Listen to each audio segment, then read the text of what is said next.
Executive Director of Nursing for Kaplan Nursing, and I am so pleased to be here with you today.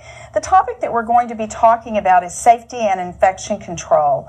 Now, safety and infection control is 8 to 14% of the NCLEX RN examination, so it's not a big area on the exam, yet it has some content in it that sometimes students find challenging. The content that we're going to talk about, as from the name, safety and infection control, is we're going to be talking about a lot of infection control. We're going to be talking about some infectious diseases that I consider more the public health type infectious diseases. We're also going to be talking about safety issues that you encounter when dealing with your patients. So let's begin. We're going to start first and talk about inflammation. And NCLEX is not going to ask you about what are the signs and symptoms of inflammation, but what you are responsible for as a nurse is your infection control. It's certainly an important topic on the NCLEX RN examination.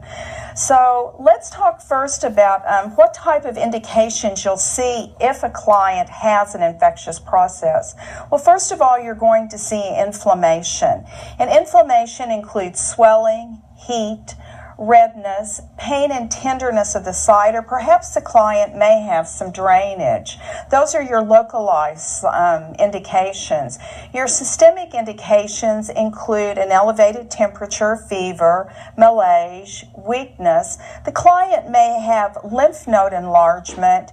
They also may have an elevated white blood count or an elevated ESR. When you think about infections, I think about two different types of infections. First of all, there are communicable diseases, and these diseases are caused by pathogenic organisms, and they're actually passed person to person through direct contact, droplet spread, contaminated articles, or through carriers. Also in the hospital, you're going to be dealing with hospital-acquired infections, and that's when the patient acquires an infection in the hospital, and it's often caused by Staphylococcus aureus. Urinary tract infections would be an example of hospital-acquired infections, or perhaps wound infections after surgery. More and more healthcare, third-party payers won't pay for hospital-acquired infections. They used to, but they don't anymore. So there's more of a focus on this prevention of infection in the hospital. And this is done several ways. First of all, we want to strengthen our clients so they're not as susceptible to infections. So we want to try and strengthen their defenses. We do this by making sure that the client eats a balanced diet, they have good nutrition. Certainly they should have adequate rest, because you know, if your client is fatigued, they have more difficulty with their immune system and they're more susceptible to developing infection. Immunizations is something that's very important, and this is a topic and a kind of a question that I've seen on the NCLEX RN examination, where you may be talking about an elderly client and what's the best way to prevent them from getting an infection, and the answer would be making sure that they have updated immunizations. This would be true of your young children too. So preventing infection or updated immunizations is another way to prevent infection. And obviously the last one is using good aseptic technique. And this is certainly a part of the precautions that are used in the hospital. Now, I'm going to talk about standard precautions first, and then I'm going to talk about tiered precautions. One of the things that I have found that students have challenges with especially are the tiered precautions, and what type of diseases do they apply the tiered precautions to. One of the things that I've seen students do, rather than stop and think about what is the theory behind this infection control, they just simply try to memorize things. Well, I don't want you to be doing that. I want you to stop and think, okay, Why am I implementing this intervention? What am I trying to prevent? And by doing that, when you get on the exam, hopefully when you look at something and you say, I haven't heard of it before, you won't panic. You'll be able to think through it. So we're going to start this with talking about standard precautions and tiered precautions. Now, you know, standard precautions are the barrier precautions, and it is the primary strategy for prevention of hospital-acquired infections. And I think the hallmark, the centerpiece is hand hygiene. It's the good hand washing. Now, you know, with standard precautions, they are used at all times with all clients. And this applies to clients who perhaps have bleeding, all body fluids, secretions, or excretions, with the exception of perspiration. If you have a client who has non-intact skin, they have a wound of some sort, or also we're going to use standard precautions when dealing with mucous membranes. As I said, the centerpiece is hand hygiene. You're going to wash your hands immediately before caring for the patient. You're also going to wash your hands immediately after your care of the patient, or if you've had any contact with blood or body fluids. So you wash your hands as soon as you remove the gloves. You wash your hands in between patient contact. You also wash your hands in between procedures or tasks for the same client. Now, you need to wear gloves, and in this case, they will be clean, non-sterile gloves. And this is especially important when you are touching blood or any body fluids. So you're going to put the gloves on prior to caring for the patient, touching the non-intact skin. You're going to change gloves in between the procedures, and you're going to remove them promptly after use. Because if you don't do this, if you have your gloves on and then you turn and touch the bedside table or the bed rail, well, you've just spread what organisms may be on your hand or on the gloves. Now, you know that you're going to wear mask, eye protection, or a face shield whenever there is a chance of splashes or sprays. And this is judgment. So it's not that, with this disease I do this or I don't. This is a judgment that the nurse makes prior to going in to care for the client.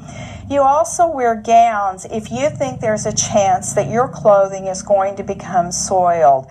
Again, if you think splashes or sprays are going to be involved when you're caring for the client. Now, if you wear a gown or the mask or the eye protection, a face shield, make sure that these are removed promptly before leaving the room, and make sure and wash your hands after removing the gown or the mask. Now, another part of standard precautions is also the appropriate handling and disposal of needles, because certainly needle stick injuries is a concern for healthcare professionals. Patient placement is another topic that is frequently tested on the NCLEX RN examination. And it's up to the nurse to decide, where is a patient going to be placed. Now, if you have a client that has an infectious process and also has poor hygiene habits, contaminates the environment, or they cannot assist in maintaining infection control, these clients would be placed in a private room. This is true of your infants, children, or perhaps clients with altered mental status. Now, sometimes, though, not every client with an infectious process is placed in a room by themselves. They are placed with a roommate, and this is called cohorting or sharing a room. Now, when you're going to put somebody or two patients together, think about the epidemiology that's involved, the transmission of infections. So, for example, if you have a client, for example, that's a new post-op client, maybe the client has an abdominal wound, and then you admit to your floor a client who has pneumonia or has COPD, and they're coughing up all of these secretions, you're not going to put these two clients together.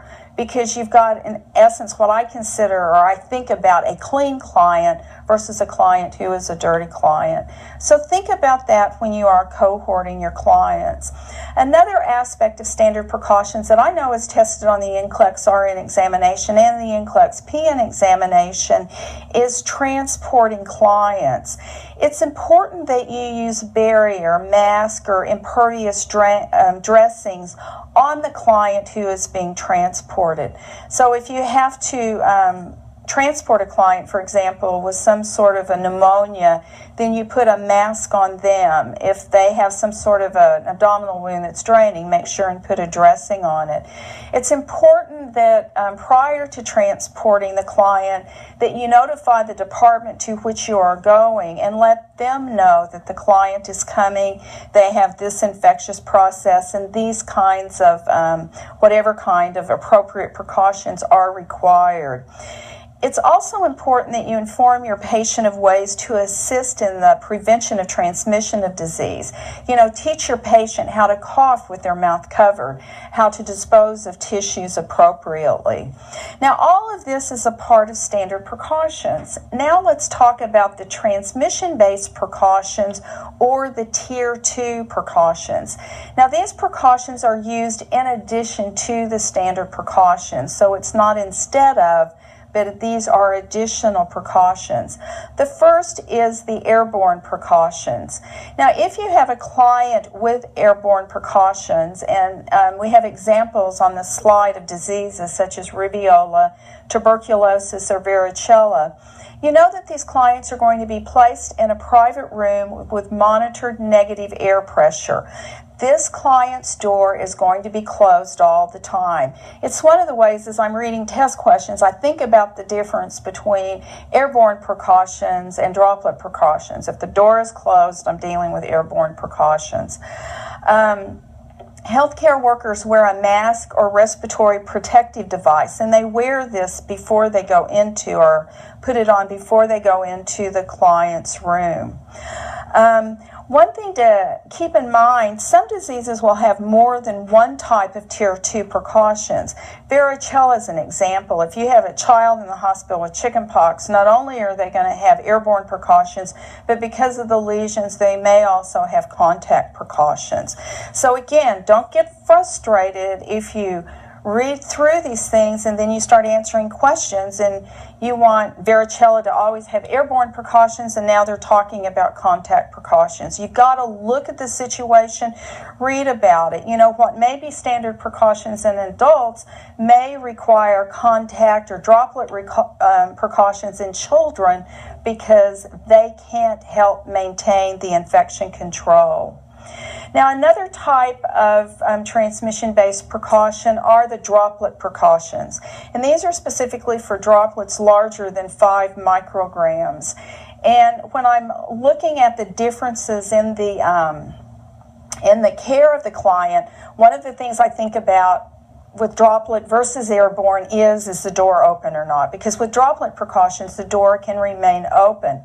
Because these droplets are larger, they don't spread over a larger area, so they just kind of go so far and drop, if you will, because of their size. So you have to maintain a spatial separation of 3 feet.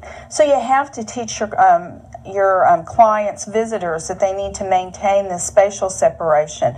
The nurse should wear a face mask when caring for this patient.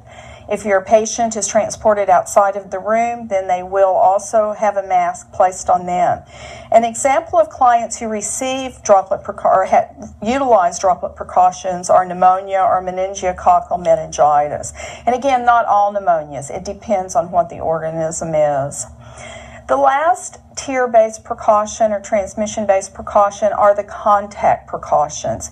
And these are implemented because the client perhaps may have a wound infection of some sort, such as MRSA. So these organisms get on surfaces, if you will. This client is placed in a private room. The nurse will wear clean, non-sterile gloves when entering the room. If the nurse thinks the nurse is going to have contact with either the patient or the surfaces around the client, then they need to wear a gown. of course gloves, and you make sure and you remove your gown and you remove your gloves before exiting the room. Good hand washing. Any equipment that the patient may use will also be kept in the room. Types of infections that require contact precautions, in addition to the MRSA, is the infection by Clostridium difficile, respiratory syncytial virus or RSV in your young children, and like I said, if you have a draining wound where the secretions are not contained. So that's our discussion about the transmission-based precautions.